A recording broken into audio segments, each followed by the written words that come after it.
அனைவருக்கும் ஆசீர்வாதமான காலை வணக்கம். இந்த நாட்களிலே நாங்கள் தியானித்து வருகிறது ஆதியாகம புத்தகத்திலிருந்து.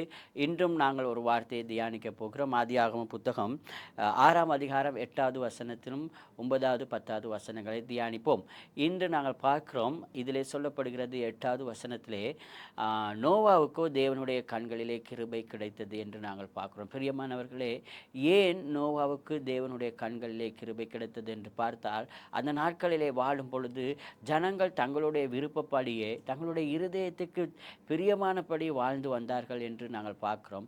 அந்த நிலையிலே நோவா மாத்திரம் தேவனுக்கு ஏற்ற வழிகளே, தேவனுக்கு பிரியமான வழிகளிலே நடந்தது நிமித்தமாக தான் நோவாவுக்கு தேவனுடைய கண்களிலே கிருபை கிடைத்தது என்று பார்க்கிறோம்.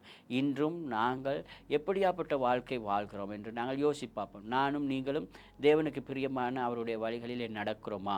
நடப்போம் என்று சொன்னால் நாங்கள் நீதிமான்கள் என்று சொல்லப்படுவோம். நீதிமான்களுக்கு தேவன் கிருபை அளிக்கிறார். எனவே நானும் நீங்களும் வாழ்கிற இந்த வாழ்க்கையிலே தேவனுடைய வார்த்தையின்படி நாங்கள் வாழும் பொழுது தேவனுடைய கண்களிலே எங்களுக்கு கிருபை கிடைக்கும். அது நிமித்தமாக இன்னும் அநேக ஜாதிகள் உங்கள் நிமித்தம் என் நிமித்தமாக ஆசீர்வதிக்கப்படலாம். பிரியமானவர்களே, நாங்கள் எங்களுடைய வாழ்க்கையை தெரிந்து கொள்வோம். தேவனுடைய வார்த்தையோடு வாழ நீதிமானாக இந்த பூமியில் இருப்போம்.